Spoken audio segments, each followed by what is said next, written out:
नमस्कार, सगरमाथा प्राइम समाचारमा स्वागत छ। म अर्जुन नेपाल। नमस्कार, म ज्योति पौडेल। समाचारको सुरुमा प्रमुख समाचार। हाजिर गरेर प्रतिनिधि सभा बैठकबाट टाप कसे सांसद, गणपूरक संख्या नपुगेपछि बैठक एक साताका लागि स्थगित। अर्को बैठक भदौ 18 गते बस्ने। तथ्य र प्रमाणको आधारमा दोषीलाई कानुनको दायरामा ल्याउन सरकार प्रतिबद्ध रहेको प्रधानमन्त्रीको दाबी। अनुसन्धानमा प्रधानमन्त्री नै आएपछि छोड्न आवश्यक नभएको भनाइ। सांसदहरूले गराए विभिन्न विषयमा सरकारको ध्यानाकर्षण। ललिता निवास प्रकरणमा दोषी उम्काउने खेल भएको प्रतिपक्षी दल एमालेको आरोप।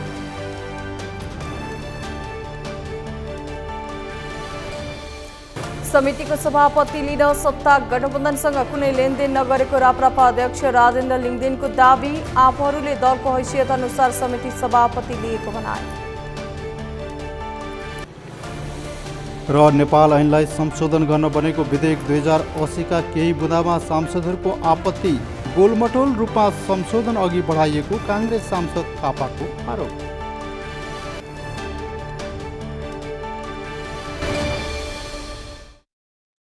सगरमाथा प्राइम समाचार अब विस्तारमा।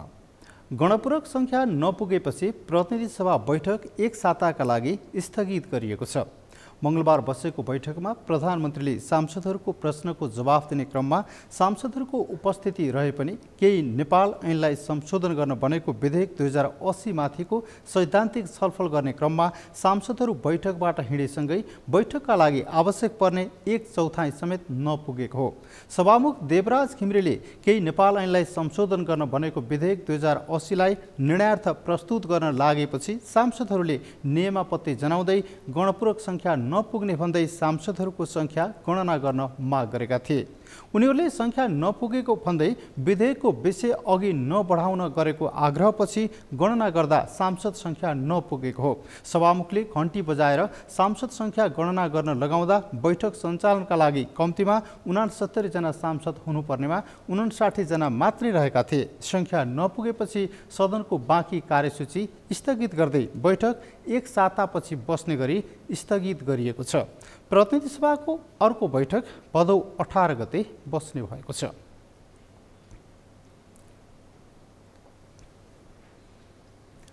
समसामयिक विषयमा प्रधानमन्त्रीको धारणा के होला भन्ने आम मानिसको चासो जस्तै सांसदहरूको चासो हुनु पनि सामान्य हो। सार्वजनिक मञ्चबाट सांसदहरूले सोध्ने प्रश्न र प्रधानमन्त्रीले सार्वजनिक मञ्चबाटै उत्तर दिने गरेको भए पनि पछिल्लो समय भने महिनाको पहिलो साता संसदमै प्रधानमन्त्री र सांसदहरूबीच सवाल जवाफ हुन थालेको छ। आज बसेको प्रतिनिधि सभाको बैठकमा पनि सांसदहरूले समसामयिक विषयमा प्रधानमन्त्रीसँग सवाल जवाफ गरे।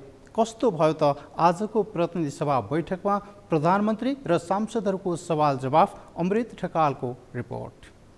प्रधानमन्त्री पुष्पकमल दाहालले आफ्नो चीन भ्रमणका क्रममा नयाँ व्यापारिक नाका खोल्ने विषयमा छलफल गर्ने बताएका छन्। मंगलबार प्रतिनिधि सभामा सांसदहरूसँगको प्रश्न उत्तर कार्यक्रममा प्रधानमन्त्री दाहालले असोज पहिलो साता हुने चीन भ्रमणका क्रममा व्यापारिक नाका खोल्ने विषयमा छलफल हुने बताएका हुन्। मुगुका सांसद ऐन बहादुर शाहीले प्रधानमन्त्रीको चीन भ्रमणमा हुने योजनाका बारेमा प्रश्न गरेका थिए। सम्माननीय प्रधानमन्त्रीको आसन्न चीन भ्रमणमा नेपालका उत्तरी सीमासँग जोडिएका नाकाहरू खोल्ने एजेन्डामा मुगुको नाक चाहिँ लाग्न छ कि छैन?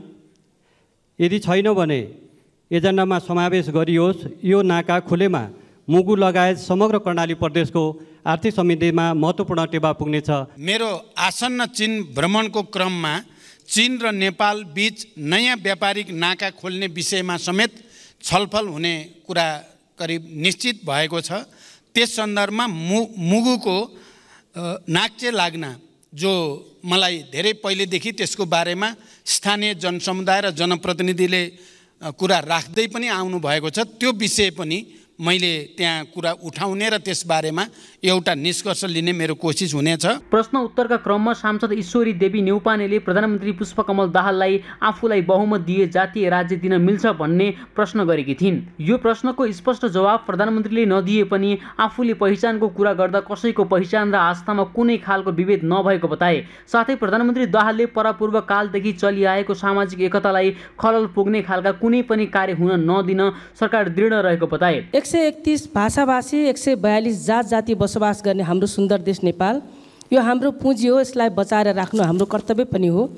सयौं थुङ्गा फुलका हामी एउटै माला नेपाली, यसमा मेरो अटल विश्वास छ। वर्गीय राजनीतिको सैद्धान्तिक वकालत गर्ने पार्टीको नेता सम्माननीय प्रधानमन्त्रीज्यूको अभिव्यक्ति हामीले जितेमा जातीय राज्य उपलब्ध गराउनेछौँ भन्ने भनाइ संविधान विपरीत भएन। कतै यस्तो अभिव्यक्तिले जातीय द्वन्द्व बढाउने त होइन। परापूर्व कालदेखि यहाँ कायम रहिआएको सामाजिक एकता सद्भाव र सामाजिक सहअस्तित्वमा खलल पार्ने कुनै पनि किसिमको कार्य हुन नदिन सरकार दृढ छ, स्पष्ट पनि छ। सामाजिक सद्भावमा खलबल पार्ने वा एक अर्काको संस्कृति र धर्म विरुद्ध हुने द्वेषपूर्ण अभिव्यक्ति र कार्यलाई सरकारले कुनै हालतमा छुट दिन सक्दैन। सांसद असीम शाहले प्रधानमन्त्रीले सत्ताको आयु बचाउन ठूला भ्रष्टाचारका काण्डलाई सत्तासँग सौदाबाजी गरेको भन्दै आपत्ति जनाएका थिए। सांसद शाहले ललिता निवास, नक्कली भुटानी शरणार्थी, सुन तस्करी, गिरीबन्धु टी स्टेट र गौर हत्या काण्डको छानबिन कहाँ पुग्यो भन्दै प्रश्न गरेका थिए। जवाफमा प्रधानमन्त्रीले खोलिएका सबै भ्रष्टाचारका फाइललाई निष्कर्षमा पुर्याउने प्रतिबद्धता व्यक्त गरे। सम्माननीय प्रधानमन्त्रीज्यू, यही रोस्ट्रमबाट केही समय अगाडि भुटानी शरणार्थी प्रकरणमा यो त ट्रेलर हो, पुरा फिल्म गजब आउँछ भनेर भन्नुभएको थियो। हामीले बडा आशाका साथ हेरिएका थियौँ, तर जब जे आयो बडा टालटुले र सजिलो बुझिन सक्ने खालको आयो। नक्कली भुटानी शरणार्थीको फाइल खोलेर नेपाली काङ्ग्रेसलाई साइजमा राख्नुभयो, ललिता निवास मार्फत समाजवादीलाई साइजमा राख्नुभयो, गौर हत्याकाण्ड मार्फत जसपालाई, अनि अब गिरीबन्धु मार्फत नेकपा एमालेलाई साइजमा राख्न ट्राई गर्दै हुनुहुन्छ। आफ्नो कुर्सी बलियो बनाउन यो राजनीतिक दाउपेच नगरेर कामले जनताको मन जितेर आफ्नो प्रधानमन्त्रीत्वको आयु लामो बनाउन सकिँदैन थियो होला। वर्तमान सरकारले भ्रष्टाचार विरुद्ध शून्य सहनशीलताको नीतिलाई राज्यका तीनै तहमा कडाइका साथ कार्यान्वयन गर्दै आएको छ।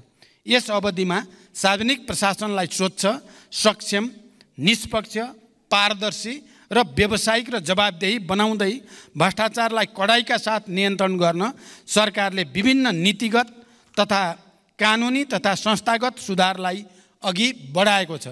मान्य सदस्यले भनेको जस्तो कसैलाई पनि बचाउने या कसैलाई पनि अप्ठ्यारोमा पार्ने नियतले कुनै पनि काम गरिएको छैन। प्रश्न उत्तरका क्रममा सांसद एकनाथ ढकालले शान्ति प्रक्रिया र संक्रमणकालीन न्यायबारे प्रश्न गरेका थिए। जवाफ दिने क्रममा प्रधानमन्त्री दाहालले सरकार विधिको शासनमा प्रतिबद्धता रहेको र अदालतको निर्णयको सम्मान गर्दै कार्यान्वयन गर्दै आएको बताए। साथै प्रधानमन्त्री दाहालले नेपालको प्रचलित कानुन बमोजिम नै रेशम चौधरीलाई आम माफी दिएको बताए। सम्माननीय सभामुख महोदय, विस्तृत शान्ति सम्झौताको 2 हस्ताक्षरकर्तामध्ये सम्माननीय प्रधानमन्त्रीज्यू एक हुनुहुन्छ। शान्ति तथा पुनर्निर्माण मन्त्रालयको एउटा मन्त्रीको रूपमा जिम्मेवारी पनि सम्हालिसकेको व्यक्तिको हैसियतले म आज शान्ति प्रक्रियासँग सम्बन्धित प्रश्न सम्माननीय सभामुख महोदय मार्फत सम्माननीय प्रधानमन्त्रीज्यूलाई गर्न चाहन्छु।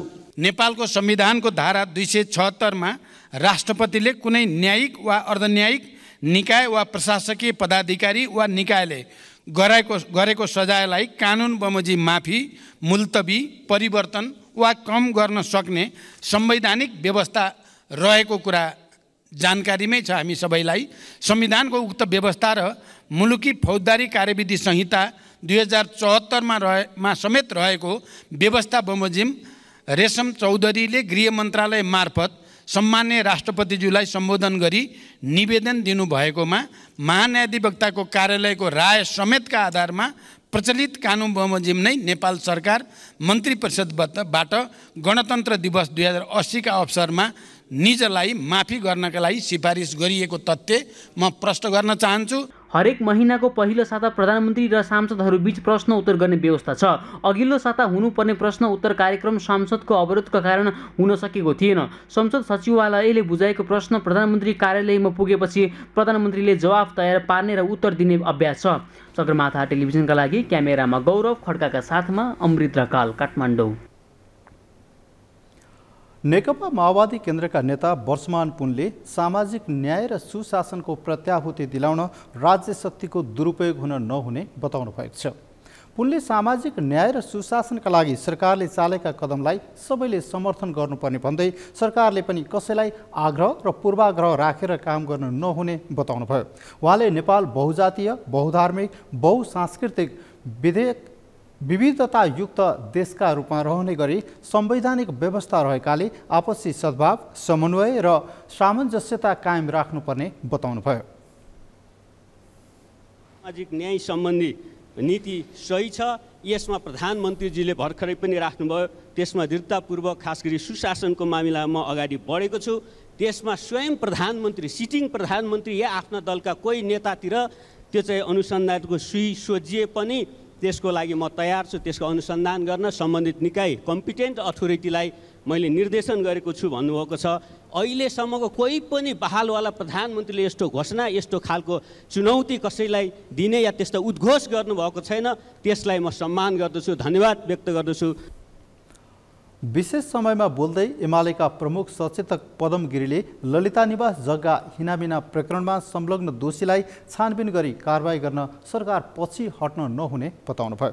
उक्त प्रकरणमा किर्ते मुद्दा लगाएर दोषीलाई उम्काउने खेल भइरहेको दावी गर्दै उहाँले भ्रष्टाचारसँग जोडिएका सबै विषयको छानबिन गर्न माग गर्नुभयो। उहाँले ललिता निवास प्रकरणका दोषी सुन तस्करमा संलग्नको पारदर्शी ढङ्गले छानबिन गर्न सरकार समक्ष माग गर्नुभयो। भ्रष्टाचारीका नायकहरूलाई अदालतले पक्रेर छानबिन गर भन्दाखेरि छानबिन गर्दैन। अब अहिले सङ्गठित अपराधमा मुद्दा को म्याद थप गरिन्छ, 60 दिनसम्म करिब करिब राखिन्छ, थुनामा राखिन्छ। अहिले के मिलोमितो भयो, के लेनदेन मिल्यो? अहिले उनीहरूलाई सङ्गठित अपराधबाट होइन, उनीहरूलाई किर्तेमा मुद्दा चलाउने काम भएको छ। यदि किर्ते थियो भने किन 60 दिनसम्म थुनामा राख्नु पर्यो? कांग्रेस सांसद ज्ञानेन्द्र बहादुर कार्कीले डेंगी रोग रोकथामका लागि प्रभावकारी कदम चाल्न सरकारको ध्यान आकर्षण गराउनुभयो। अहिले ज्वरोको लक्षण देखिएर अस्पताल जाने 70%मा डेंगीको संक्रमण पुष्टि हुने गरेको उहाँको भनाइ छ। हस्पिटलमा जाने 70% व्यक्तिहरू डेंगी रोगबाट संक्रमित भएका छन्। देशभरिमा आज डेंगी रोगबाट 13 जनाको मृत्यु हुँदा सुनसरीमा मात्रै 12 जनाको मृत्यु भएको छ। केवल धरानमा मात्रै 12 जनाको मृत्यु भएको छ। केवल धरानमा मात्र होइन, सुनसरीको दुबी, इटहरी, इनरुवा, कोशी, हरिनगर, भोकराहा सबै ठाउँमा यो रोगको संक्रमण बढिरहेको छ। उहाँले डेंगीबाट मृत्यु हुनेको संख्या पनि बढिरहेकाले औषधि र स्वास्थ्य सामग्रीको अभाव हुन नदिन पनि आग्रह गर्नुभयो।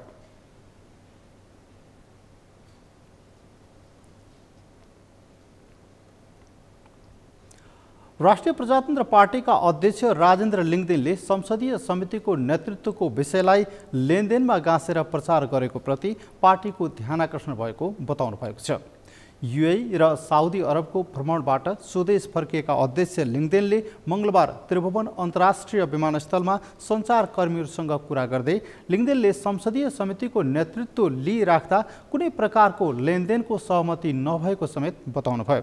उहाँले कोशीमा सभामुख र मन्त्री प्राथमिकताको विषय नभएको र राप्रपाले चाहे सत्ता गठबन्धनबाट मुख्यमन्त्री नै प्राप्त गर्न सक्ने गणितीय अवस्था रहेको जिकिर गर्नुभयो। यसअघि नै गठबन्धनमै पनि बागमती र कोशीको सभामुख राप्रपाले लिने सहमति भए पनि त्यहाँको अङ्क गणितलाई हेरेर आफूहरूले नलिएको उहाँको भनाइ छ। यस्तै उहाँले कोशी प्रदेशमा राप्रपाले चाहेर पनि अहिलेको सरकारलाई सहयोग गर्ने वा विश्वासको मत दिने चरण समाप्त भइसकेको बताउनु भएको छ।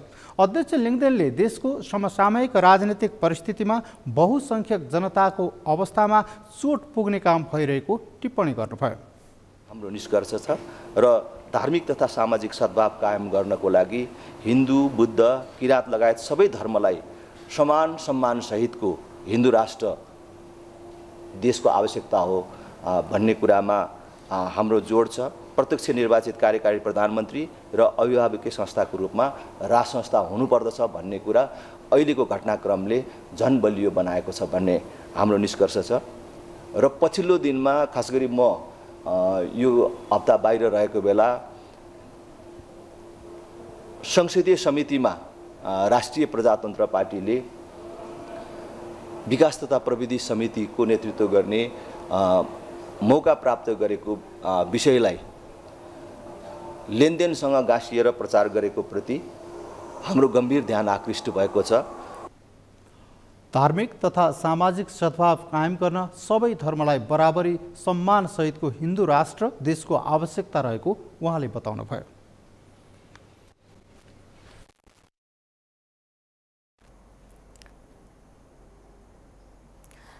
सांसदहरूले केही नेपाल ऐनलाई संशोधन गर्न बनेको विधेयक 2080 का केही बुँदाहरूप्रति आपत्ति जनाएका छन्।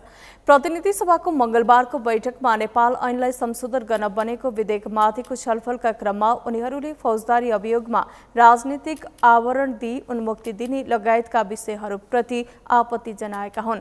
त्यस्तै उनीहरूले केही नेपाल संशोधन ऐन मार्फत धेरै कानून संशोधनका लागि ल्याउन नहुनेमा जोड दिएका थिए। छलफलमा भाग लिँदै कांग्रेस सांसद गगन कुमार थापाले संसदलाई हेपेर गोलमोटो रूपमा नेपाल ऐनलाई संशोधन अघि बढाइएको बताउनुभयो।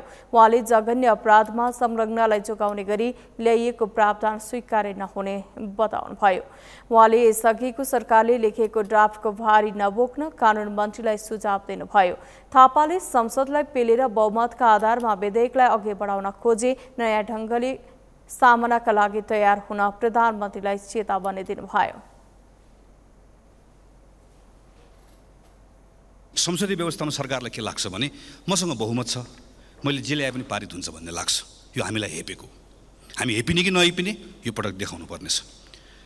यो विधेयकमा मुलुकी फौजदारी संहिताको संशोधन मार्फत जघन्य अपराधमा संलग्नलाई जोगाउने गरी जुन प्रावधान ल्याएको छ, नेपाली कांग्रेसको तर्फबाट म प्रष्ट भन्न चाहन्छु, राजनीतिक अपराधीकरण र अपराधको राजनीतिकीकरणको व्यवस्था हामीलाई स्वीकार्य छैन।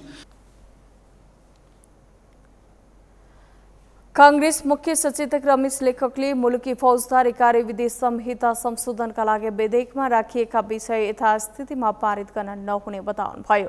विधेयकमा रहेका विषयहरूमा थप छलफल तथा संशोधन गरी विधेयक अघि बढाउनु पर्ने उहाँले बताउनुभयो।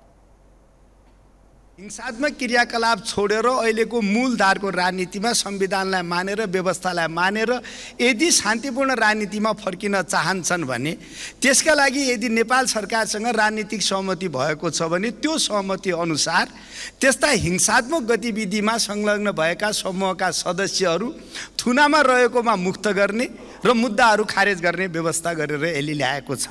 म यसका बारेमा के निवेदन गर्न चाहन्छु भने यसलाई यसै रूपमा पारित गर्नुहुन्न, म यो आग्रह गर्न चाहन्छु।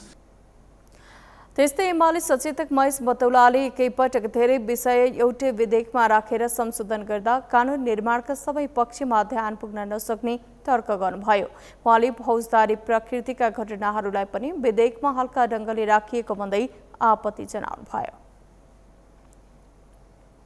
एउटा सत्ताको आयुसँग जोडेर यस्ता घटना हेर्न जब सरकार खोज्छ त्यति बेला हामीले भनेको विधिको शासन, लोकतन्त्र, मानव अधिकार कहाँ पुग्छ? त्यसकारण यो विषयलाई गम्भीरताका साथ लियोस्, फिर्ता गर्ने कुरा मात्र होइन। यस्ता विषय आगामी दिनमा सरकारले संविधानभन्दा बाहिर गएर सोच्न पनि सकिँदैन। विभिन्न 79 कानूनलाई संशोधन गर्ने गरी तयार पारिएको केही नेपाल ऐनलाई संशोधन गर्न बनेको विधेयक गत वैशाख 26 गते प्रतिनिधि सभामा दर्ता भएको थियो।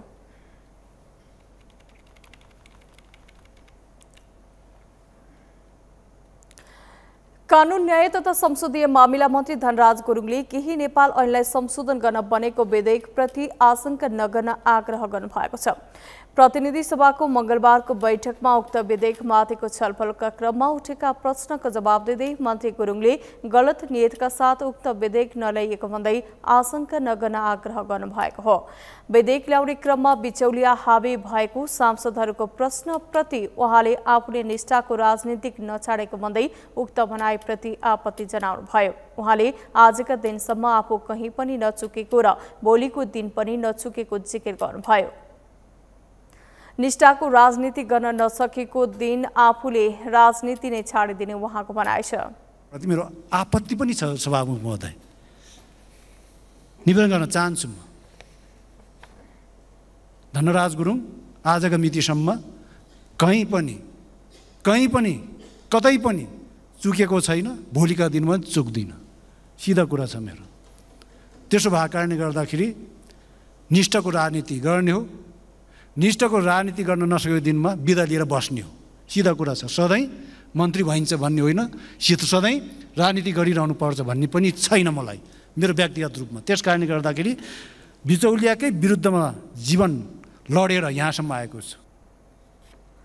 बैठकमा मन्त्री गुरुङले केही नेपाल ऐनलाई संशोधन गर्न बनेको विधेयक 2080 माथि विचार गरियोस् भन्ने प्रस्ताव भने पारित हुन सकेन।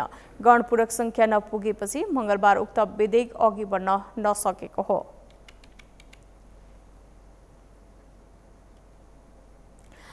राष्ट्रिय सभा अध्यक्ष गणेश प्रसाद तिमिल सिन्हाले दिगो विकास लक्ष्यका लागि बजेट र योजना बीच तालमेल नभएको बताउनु भएको छ। दिगो विकास सम्बन्धी भावी रणनीतिका विषयमा मंगलबार ललितपुरमा आयोजित कार्यक्रममा तिमिल सिन्हाले बजेट र योजना बीच तालमेल नभएसम्म दिगो विकास लक्ष्य प्राप्त गर्न कठिन हुने बताउनु भएको हो। उहाँले दिगो विकास लक्ष्य हासिल गर्न नीति निर्माणदेखि कार्यान्वयन गर्ने संयन्त्रबीच समन्वय र सहकार्य आवश्यक रहेको धारणा राख्नुभयो। उहाँले तोकिएको समयावधिभित्र दिगो विकास लक्ष्य प्राप्त गर्न अहिले योजना कार्यान्वयनको गतिमा सुधार र सक्रियताको खाँचो औल्याउनुभयो। उहाँले अन्तर्राष्ट्रिय प्रतिबद्धता पूरा गर्न र दिगो विकासका लक्ष्य प्राप्ति हुने ढङ्गबाट आयोजना छनौट गरी सामाजिक न्यायका आधारमा बजेट विनियोजन गर्नुपर्ने बताउनुभयो। सरकारले कति ल्यायो भने विश्लेषण गरेर कतिजना माननीयहरूले कतिजना संसद सदस्यले कुन कुन ठाउँमा हामी बोल्यौँ, मेरो क्षेत्रमा मेरो ठाउँमा मैले भनेका भन्ने बाहेक दिगो विकासको लक्ष्य प्राप्त गर्न यो बजेटले कहाँ के गर्यो, छो कि छोएन, मेरो जिल्लामा मेरो क्षेत्रमा दिगो विकासको यो लक्ष्य प्राप्त गर्न यो बजेट आएन भनेर कहीँ बोल्यौँ, बोल्ने बनायौँ। अनि यस्तै यस्तै बेलामा चाहिँ अलिकति अब यो केही लक्ष्य त नगरे पनि वार्षिक बजेट ल्याउँदै जाँदा त त्यसका अधिकांश कतिपय लक्ष्य यसै पनि त आउँछ नि। त्यो कुनै दिगो विकास लक्ष्य नै भने त बाटो बनाउनै पर्ने थियो होला, विद्यालय सञ्चालन गर्ने पर्ने थियो होला, स्वास्थ्य चौकी भवन निर्माण गर्नुपर्ने थियो होला, कृषि उत्पादन बढाउनु पर्ने, सिंचाइको व्यवस्था गर्नुपर्ने। कार्यक्रममा राष्ट्रिय सभा अन्तर्गतको दिगो विकास तथा सुशासन समितिका सभापति प्रकाश पन्तले सुशासन र दिगो विकास मुलुकको प्राथमिकताको विषय भएकाले सबै विषयगत समितिमा छलफल हुनुपर्ने बताउनुभयो।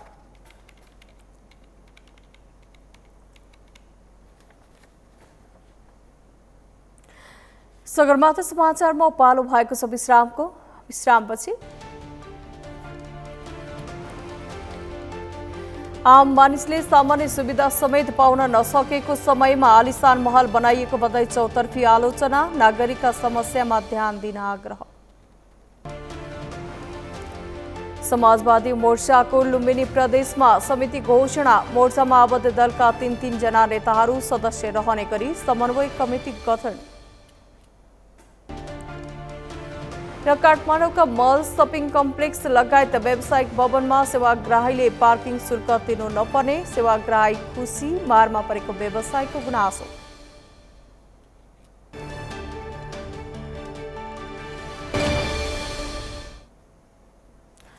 विश्रामपछि स्वागत छ। अब बाँकी समाचार। काठमाडौँमा 7 प्रदेशका मुख्यमन्त्री तथा प्रदेश प्रमुखका लागि सुविधा सम्पन्न भवन निर्माण भएको छ। मुख्यमन्त्रीहरू काठमाडौँ आएका बेला बस्नका लागि भन्दै संघीय सरकारले 75 करोड भन्दा बढी लगानीमा 7 वटा भवनहरू निर्माण गरिदिएको हो। आम जनतालाई दैनिकी टार्न दौधौ परिरहेको अवस्थामा सरकारले प्रदेश प्रमुखलाई पनि सुविधा सम्पन्न भवन निर्माण गरिदिएपछि त्यसको चौतर्फी आलोचना भएको छ। यद्यपि यो अहिलेको योजना भने होइन। यसो दमनदारी रिपोर्ट। मंगलबार बाजुराको खप्तड छेरदह गाउँपालिकाकी एक महिलाले अस्पतालबाट घर फर्किने क्रममा बाटोमै बच्चा जन्माएकी छन्। गर्भवती हुँदा नियमित गर्भजाँचको कमी र समयमै सुत्केरी गराउन स्वास्थ्य संस्था नपुग्दा दुर्गम जिल्लाका कयौं गर्भवती महिलाहरू अझै पनि अस्पतालसम्म नपुग्दै सुत्केरी हुन बाध्य छन्। तर सुत्केरी महिलालाई सहज र सहुलियत दरमा उपचार गराउन न प्रदेश सरकार अग्रसर देखिन्छ न त केन्द्र सरकार नै। त्यसो त आम मानिसका समस्या भनी साध्य छैनन्। युग सुहाउँदो विकास त भएको छैन नै, प्राथमिक तहको सेवा पाउन पनि हम्मे हम्मे छ। तर सङ्घदेखि स्थानीय तहसम्म रहेका जनप्रतिनिधिलाई सेवा थप्न भने सरकार जहिले तयार रहने सर्वसाधारणको गुनासो छ। सरकार न त तुइनमा झुन्डिएर बालबालिकाहरू जोखिम मोल्दै विद्यालय गएको देख्छ न त अन्य समस्या नै। यो व्यवस्था चाहिँ जनतालाई लागि खतरा भयो। 2007 सालमा राणा फालियो, फेरि यिनीहरूलाई फाल्ने के गरेर फाल्ने भन्ने त जनताले सोच्नै पर्ने स्थिति आयो। यस्तो आपत्तिजनक छ।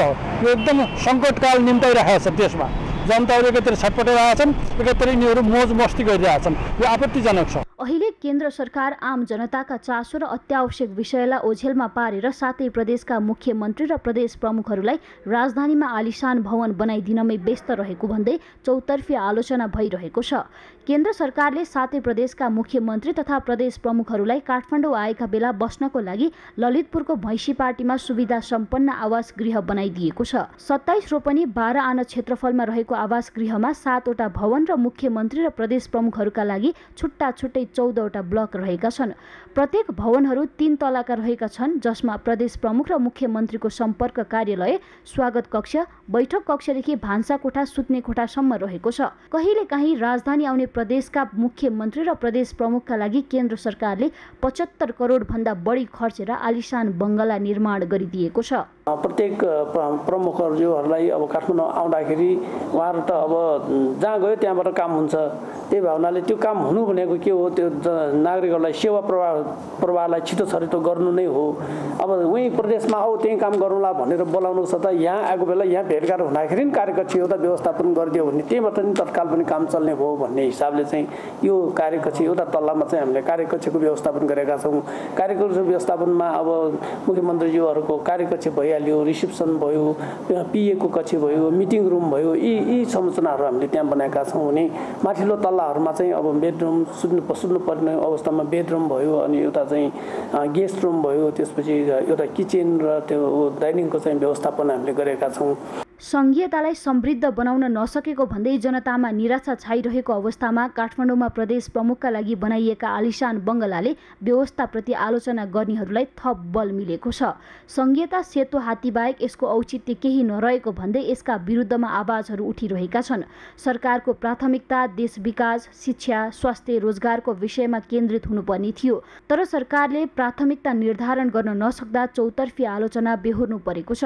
प्रदेश प्रमुखहरूलाई अथवा मुख्यमन्त्रीहरूलाई काठमाडौँमा आएर बस्नका लागि त्यत्रो आलिशान महल बनाउनु भनेको चाहिँ एकदमै संहिताको ठिक उल्टो दिशातर्फ हिँड्नु हो। त्यसकारण हाम्रा आवश्यकता प्राथमिकताहरू एकातिर, तर राज्य सञ्चालकहरू अविवेकी भएर भनौँ न प्राथमिकता छुट्याउन नसकेर उही भुकी शेरचनले भने जस्तै घुम्ने मेचमाथि अन्य मान्छेको रूपमा शासकहरू रहिरहेको अवस्था जस्तो देखिन्छ अहिले।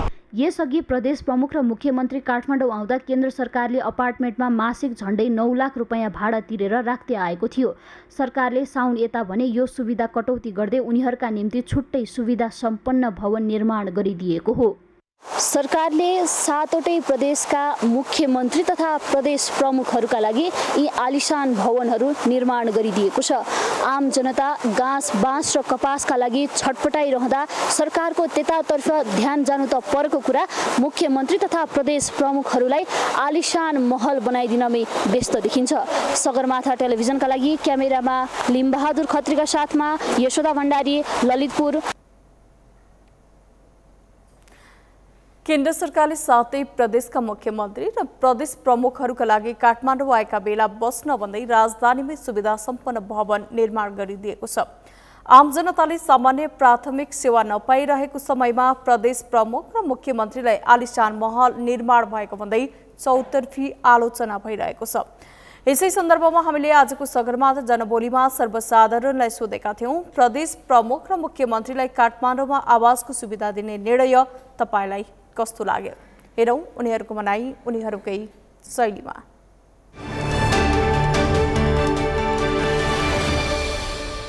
ठुलो देशको मान्छेहरू भएको भए त्यो अनुसार खर्च गर्न मिल्थ्यो। अब हाम्रो त देशमै अब सबै जति हामीले यो कर तिरेका छौँ होइन, सबै त मन्त्रीहरूले नै खाइरहेका छन् होइन। अझै सुन्दैछ अझै के भन्दा 70% चाहिँ मन्त्रीहरूको चाकरीमा जान्छ अरे। अब त्यसमा पनि 30% विकासमा खर्च हुन्छ अरे। अब त्यो 30% चुनिँदै ठेकेदार हुँदै अब त्यो कहाँ पुग्छ होइन। त्यसै हाम्रो देशको अवस्थामा चाहिँ त्यो राम्रो होइन। यत्रो सरकारी जग्गा हिँडामिना गर्ने यो के सानो कुरो त छैन नि।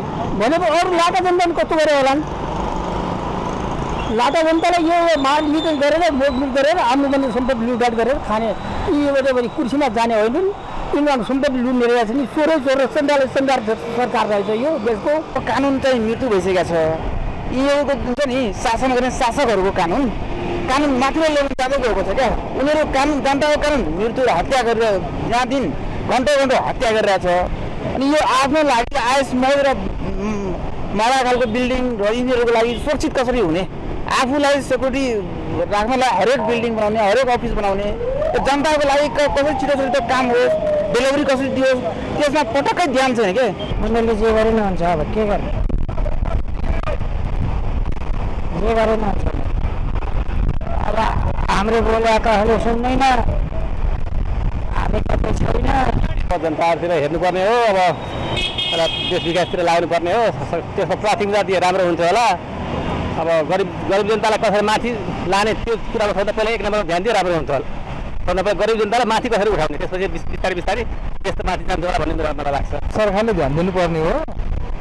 अब देशमा अब यस्तो हो, अहिलेसम्म अब सबै भ्रष्टाचार, अब प्रविधि अब फैलिरहेको छ कि होइन। अब त्यस्तै छ। अब यो सरकारले चासो नगरेर पनि हो यो एउटा कुरा चाहिँ।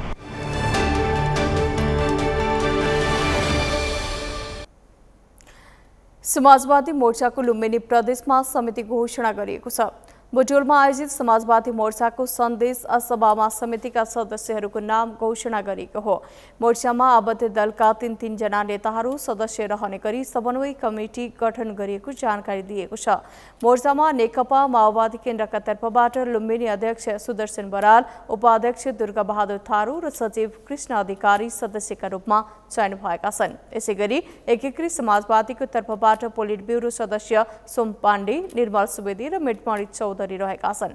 त्यस्तै जसपाबाट नवीन कुमार सुनवार, मणिकर कार्की र अशोक यादव रहेका छन्। यस्तै नेकपाबाट वसन्त नारायण र सम्झना मोर्चाको कमिटीमा समावेश भएका छन्।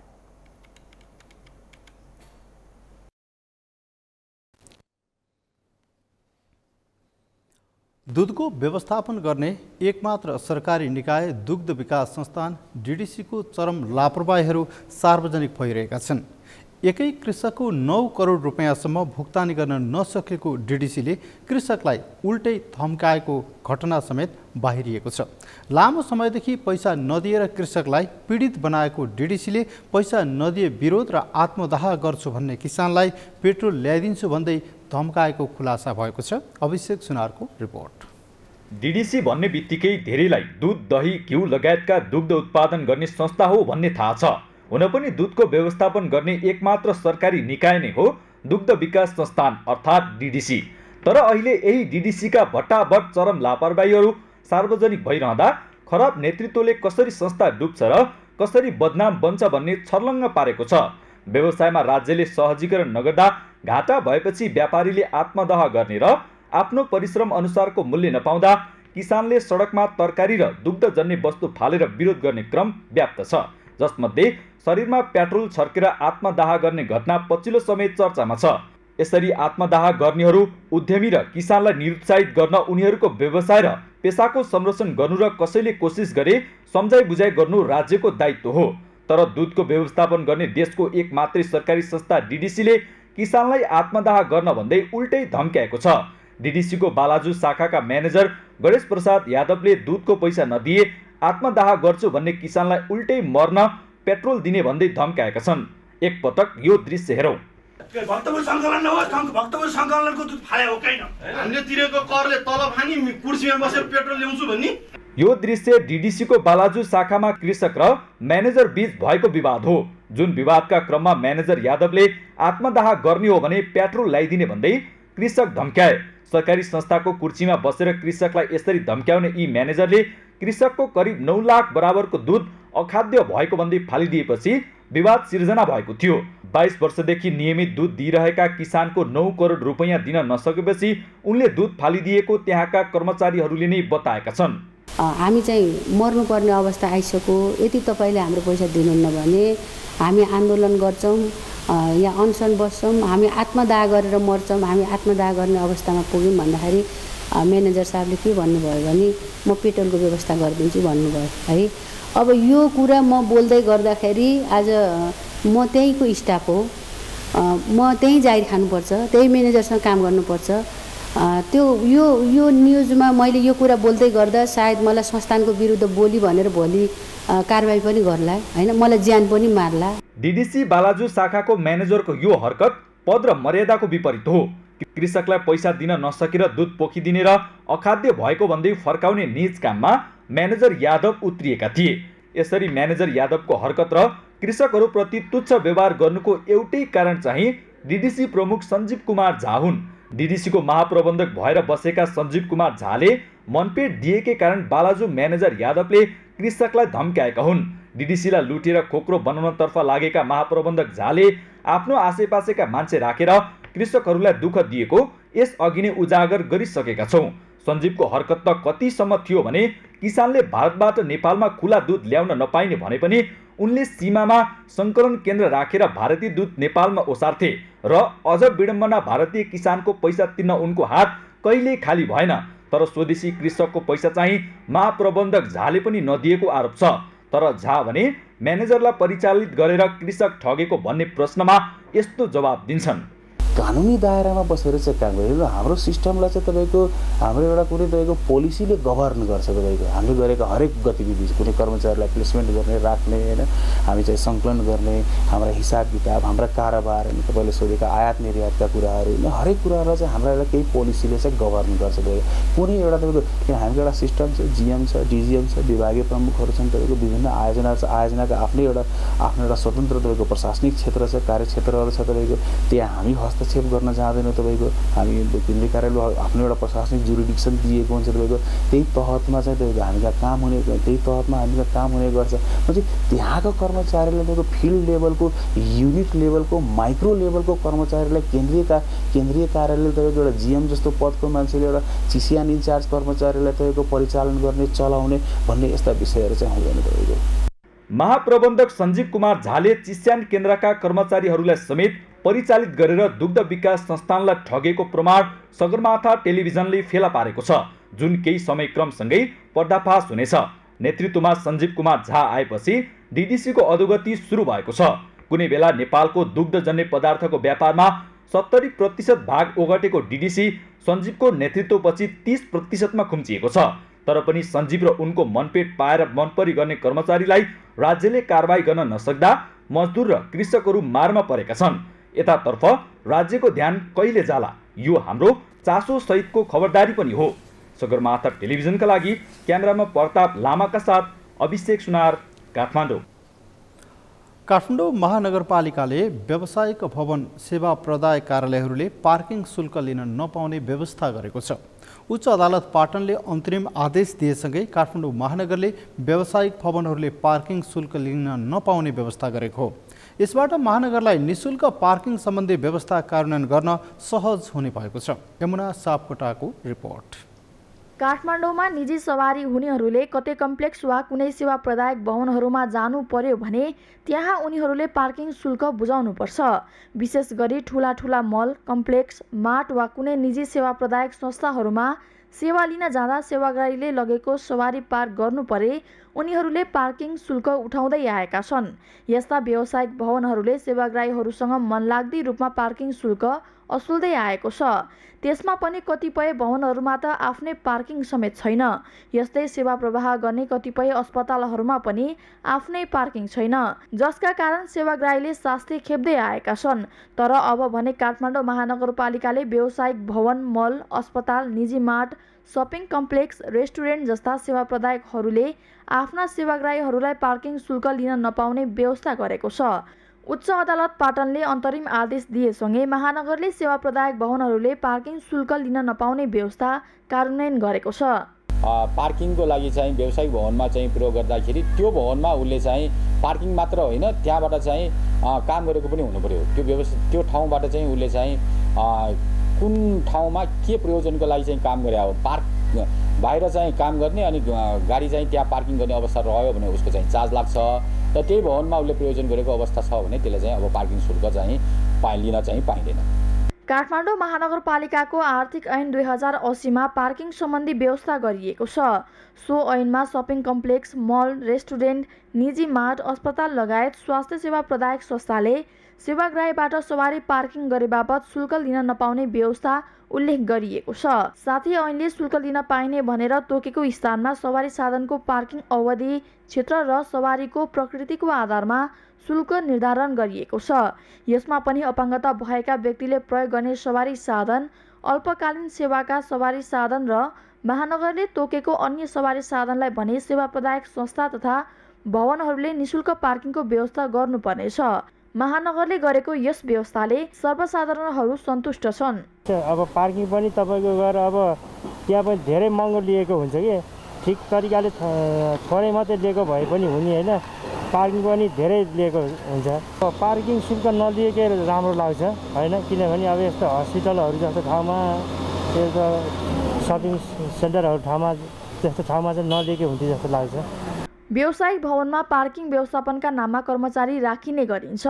यस्ता कर्मचारीलाई पार्किङबाटै उठेको रकमबाट पारिश्रमिक दिने गरिएकोमा सेवाग्राहीहरूलाई निशुल्क पार्किङको व्यवस्थाले कर्मचारीलाई पाल्ने गाह्रो परेको व्यवसायीहरूको गुनासो छ।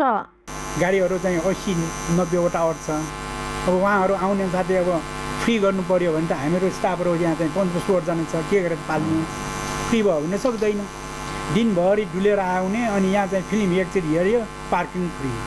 3 घन्टामा उहाँहरू 8-9 घन्टा चाहिँ डुलेर आउनुभयो बिहानदेखि, अनि चाहिँ उहाँहरूलाई यहाँ फिल्मको टिकट एउटा लिएर चाहिँ फ्री भनेर हामीले दिएर पठाउनु पर्यो।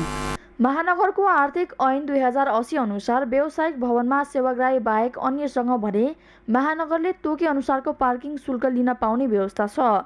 महानगरले गरेको यस व्यवस्थाले सेवाग्राहीहरू खुसी छन्। तर व्यावसायिक भवनमा पार्किङ गरी दिनभरि अन्य कामका लागि जाने अनि सो भवनमै कुनै काम भएको बिल देखाउने प्रवृत्ति बढ्ने सम्भावना देखिएको छ।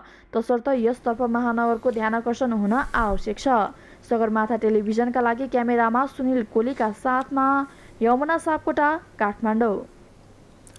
2072 सालको भूकम्पले भत्काएको ऐतिहासिक धरहराको निर्माणको काम अझै सकिएको छैन। धरहरा भत्किएपछि पुनर्निर्माण गर्ने भन्दै काम थालेको 6 वर्ष बितिसक्दा पनि धरहरा निर्माणको कार्य अझै अधुरै रहेको छ, जसका कारण 2.5 वर्ष अघि नै धरहरा उद्घाटन भए पनि अहिलेसम्म पनि सर्वसाधारणले धरहरा चढ्न भने पाएका छैनन्। मेनुका लम्सालको रिपोर्ट। धेरैलाई सम्झना होला, करिब 2.5 वर्ष अघि 2078 साल वैशाख 11 गते तत्कालीन प्रधानमन्त्री केपी शर्मा ओलीले नवनिर्मित धरहराको उद्घाटन गरेका थिए। धरहराको उद्घाटन भयो भनेर सुनेपछि धेरैले धरहरा चढेर काठमाडौँ सहर नियाल्ने रहर बनाएका थिए। तर विडम्बना 2.5 वर्ष अघि नै उद्घाटन भइसकेको धरहरा निर्माणको काम अझै सकिएको छैन। यसरी उद्घाटन भएको यति धेरै समय बित्दा पनि अधुरै रहेको धरहरा बाहिरबाट हेरेर चित्त बुझाउनुको सर्वसाधारणसँग विकल्प छैन। बागलुङका चन्द्रप्रसाद गौचन काठमाडौँ आएकी बेला धरहरा चढ्ने सोचमा थिए, तर धरहरा निर्माणको काम अझै चालु रहेकाले चन्द्र बाहिरबाटै धरहरा हेरेर फर्किन बाध्य भए। भनौँ न, विदेशी अब विकसित मुलुकहरूमा अब छिटो काम हुन्छ भने हाम्रो चाहिँ अब अविकसित देशमा केही न केही अप्ठ्याराहरू परिरहन्छन्। त्यो अप्ठ्याराले गर्दा नै होला चाहिँ अब अलिकति ढिलो भएको। अब राजनीति चाहिँ परिवर्तन पनि भइरहन्छ, एउटा कारण त्यो पनि हुन्छ, हो कि होइन? अब नेपाल अलिकति सम्पन्नशील भनौँ न राष्ट्र पनि अलि होइन, अब सम्पन्न त हुँदैछ। त्यही हो मेरो विचारमा, त्यही लाग्छ। गौचनको जस्तै धरहरा चढेर उपत्यकाको दृश्य अवलोकन गर्ने सोचमा थिइन् सुनिता खत्री पनि। तर सुनिताको यो चाहना पनि पूरा हुन सकेन। फुर्सदमा बालबच्चा लिएर धरहरा हेर्न आएकी सुनिताले समेत धरहरा चढ्न पाइनन्। सरकारले धरहरा निर्माणको काममा तीव्रता नदिँदा निर्माणको काममा ढिलाइ भएको उनको ठहर छ। अब त्यसो सरकारले बनाएर खोलिदिएदेखि हामी पनि नानी बाबुहरूलाई देखाउन ल्याउँथ्यौँ, हामी पनि आफू पनि हेर्थ्यौँ। 5-6 वर्ष भइसक्यो नहेरेको कसरी निर्माण भएको छ भन्ने उत्सुकताले गर्दा हेर्न आएको, हेर्नै पाइएन, सबै बन्द छ। बाहिरबाट हेर्दा धेरैलाई धरहरा पूर्ण रूपमा निर्माण सम्पन्न भइसकेको जस्तो लाग्न सक्छ। तर धरहराको मुख्य टावर निर्माण भइसके पनि बाहिरी संरचनाहरूको कामहरू भने अझै सकिएको छैन। कोरोना महामारी, स्थानीयको अवरोध, सामग्रीको अभाव लगायतका विभिन्न बहाना र कारण देखाउँदै निर्माण कम्पनीले धरहरा निर्माण थालेको 5 वर्षमा 5 पटक म्याद थप गरिसकेको छ। तर अझै पनि धरहराको 10% काम बाँकी रहेको निर्माण कम्पनीको भनाइ छ। तथापि रङ्गरोगन र फिनिसिङ चाँडै सकेर असोजभित्र धरहरा सरकारलाई हस्तान्तरण गर्ने निर्माणको ठेक्का लिएको कम्पनीले जनाएको छ। टावरको काम चाहिँ सम्पूर्ण रूपमा सम्पन्न भइसकेको छ। अब जुन यो बाहिरको यो सौन्दर्य देखाउनको लागि यो गार्डनहरूको काम चाहिँ अहिले चलिरहेको छ, यो अन्तिम अवस्थामा पुर्याएको छ। अहिले यसलाई चाहिँ हामीले फिनिसिङ गर्ने काम र रङरोगनको काम चाहिँ गरिरहेको छौँ। यो असोज मसान्तभित्रमा चाहिँ हामीले यो प्रोजेक्टलाई चाहिँ सम्पन्न गरेर चाहिँ सम्बन्धित निकायलाई चाहिँ हस्तान्तरण गर्ने प्रक्रियामा छौँ। त्यसपछि अब नेपाल सरकारको तर्फबाट काठमाडौँ महानगरपालिकालाई यो प्रोजेक्ट हस्तान्तरण गरिसकेपछि काठमाडौँ महानगरपालिकाले आफ्नो व्यवस्थापन गरेर यो टावरलाई यो प्रोजेक्टलाई चाहिँ चाँडै नै चाहिँ खुला गर्ने सायद योजनामा छौँ। धरहरा क्षेत्रमा बगैँचा, पर्खाल, सङ्ग्रहालय, जलफोहरा, प्रदर्शनी हल लगायतका संरचना बन्दैछन्। यसका साथै 3 तले भूमिगत पार्किङ, 22 धारा पुस्तकालय पनि निर्माण गरिँदैछ। विक्रम सम्वत 1882 मा तत्कालीन प्रधानमन्त्री भीमसेन थापाले महारानी त्रिपुरा सुन्दरी देवीको सम्झना स्वरूप 11 तलाको धरहरा निर्माण गरेका थिए। तर 90 सालको भूकम्पले धरहरा भत्किएको थियो। 2 वर्षपछि तत्कालीन प्रधानमन्त्री जुद्ध शमशेरको पालामा 9 तला कायम गरी पुनः निर्माण गरिएको थियो। तर 2072 सालको भूकम्पबाट पूर्ण क्षतिग्रस्त भएपछि विभिन्न संरचना सहितको 22 तले धरहरा बनाइएको छ। सगरमाथा टेलिभिजनका लागि क्यामेरामा लिम्बहादुर खत्रीका साथमा मेनिकलम साल, काठमाडौँ। सगरमाथा प्राइम समाचारमा अब पालो भएको छ विश्रामको। विश्रामपछि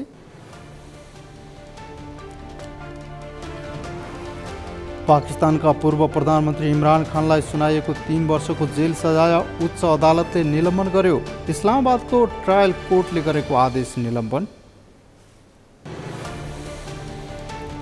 र भोलिबाट सुरु हुने एसिया कप क्रिकेटको हेर्न लायक खेलाडीको सूचीमा नेपालका गुलसन झा पनि समावेश। खेल हेर्न पाकिस्तान जाने नेपालीको संख्या बढ्दो।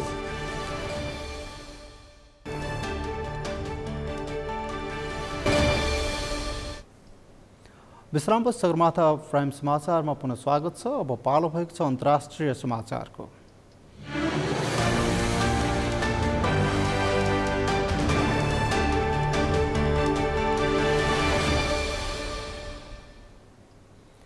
पाकिस्तानका पूर्व प्रधानमन्त्री इमरान खानलाई सुनाइएको 3 वर्षको जेल सजाय उच्च अदालतले निलम्बन गरिदिएको छ। द इन समाचार पत्रिका अनुसार इस्लामाबाद उच्च अदालतले मङ्गलबार खानको कैदी सजाय निलम्बन हुने फैसला गरेको हो। मुख्य न्यायाधीश आमिर फारूक र न्यायाधीश तारिक मोहम्मदको संयुक्त इजलासले राजकीय उपहारको व्यक्तिगत रूपमा प्रयोग गरेको अभियोगमा यसअघि इस्लामाबादको ट्रायल कोर्टले गरेको आदेश निलम्बन गरेको हो। पाकिस्तानको निर्वाचन आयोगले हालेको मुद्दामा सुनवाई गर्दै ट्रायल कोर्टले इमरानलाई दोषी ठहर गर्दै 3 वर्ष कैद सजाय सुनाएको थियो। उक्त आदेशसँगै इमरान जेल गएका थिए भने 5 वर्षसम्म चुनाव लड्न अयोग्य भएका थिए। उक्त आदेश विरुद्ध इमरानले उच्च अदालतमा पुनरावेदन दिएका थिए। पाकिस्तानमा केही महिनामै आम निर्वाचन हुँदैछ।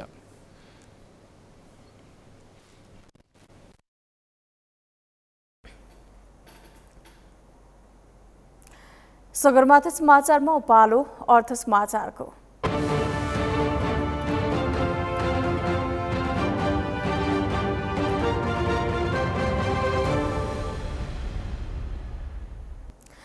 मंगलबार नेप्से परिसूचक घटेको छ। मंगलबार नेप्से परिसूचक 5.05 अङ्क घटेर 1993.42 बिन्दुमा छरेको छ।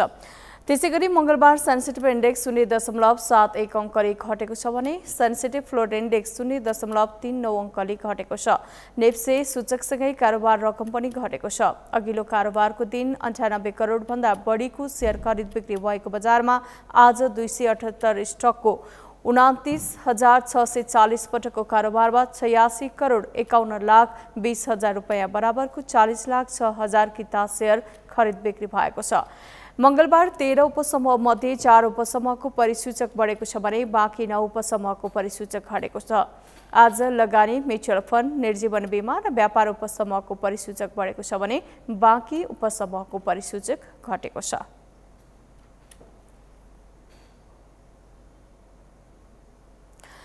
सगरमाथा समाचारमा पालो भएको छ खेल समाचारको।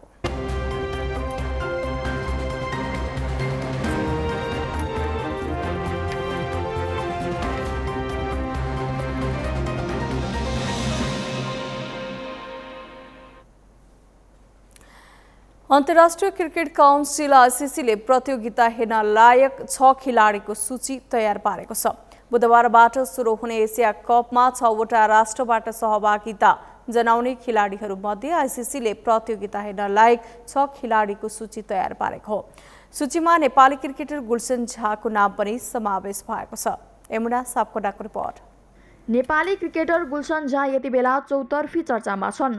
उनको खेल कौशलदेखि उनले लगातार पाएको सफलताले झा चर्चामा हुनु स्वाभाविक नै हो। झन् पाकिस्तानमा बुधबारबाट सुरु हुने एसिया कप 2023 को पूर्व सन्ध्यामा झाको नाम एकाएक चर्चामा आयो। कारण हो अन्तर्राष्ट्रिय क्रिकेट काउन्सिल आइसिसीले एसिया कप प्रतियोगिता हेर्न लायक 6 खेलाडीको सूचीमा नेपाली क्रिकेटर गुलसन झाको नाम समेत समावेश गरेको छ।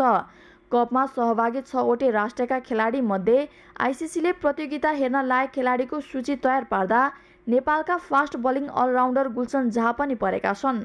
पछिल्लो समय राम्रो फर्ममा देखिएका झा बलिङ र ब्याटिङ दुवैमा उत्कृष्ट प्रदर्शन गर्ने भएकाले आइसिसीले लायक खेलाडीको सूचीमा समावेश गरेको हो। साथै उत्कृष्ट प्रदर्शन गर्न सक्ने बाँकी 5 खेलाडीमा पाकिस्तानका बाबर आजम, भारतका जसप्रेम बुमराह, बङ्गलादेशका टस्किन अहमद, पाकिस्तानका राशिद खान र श्रीलङ्काका महेश थिक्सेना रहेका छन्। बुधबारबाट सुरु हुने एसिया कपको उद्घाटन खेलमा नेपालले पाकिस्तानसँग खेल्दैछ। यस्तै नेपालको दोस्रो खेल 18 गते बुधबार भारतसँग हुँदैछ। अगस्त 30 देखि सेप्टेम्बर 17 तारिकसम्म पाकिस्तान र श्रीलङ्कामा आयोजना हुने खेलका लागि पहिलो पटक नेपाली टिम सहभागी भएको छ। नेपालले समेत एसिया कपमा सहभागिता जनाएपछि खेल हेर्न जाने नेपाली दर्शकको संख्या समेत बढेको छ। खेलमा सहभागी हुन पाकिस्तान जानु पूर्व नेपालले एसिया कपमा राम्रो प्रदर्शन गर्ने नेपाली टोलीका खेलाडी र प्रशिक्षकहरूले विश्वास व्यक्त गरेका थिए। सगरमाथा टेलिभिजनका लागि यमुना सापकोटाको रिपोर्ट। सगरमाथा समाचारको अन्त्यमा मुख्य समाचार पुनः एकपटक। हाजिर गरेर प्रतिनिधि सभा बैठकबाट टाप खसे सांसद। गणपूरक संख्या नपुगेपछि बैठक एक साताका लागि स्थगित। अर्को बैठक भदौ 18 गते बस्ने। तथ्य र प्रमाणको आधारमा दोषीलाई कानुनको दायरामा ल्याउन सरकार प्रतिबद्ध रहेको प्रधानमन्त्रीको दावी। अनुसन्धानमा प्रधानमन्त्री नै आएपछि छोड्न आवश्यक नभएको भनाए। सांसदहरूले गराए विभिन्न विषयमा सरकारको ध्यानाकर्षण। ललिता निवास प्रकरणमा दोषी उम्काउने खेल भएको प्रतिपक्षी दल एमालेको आरोप।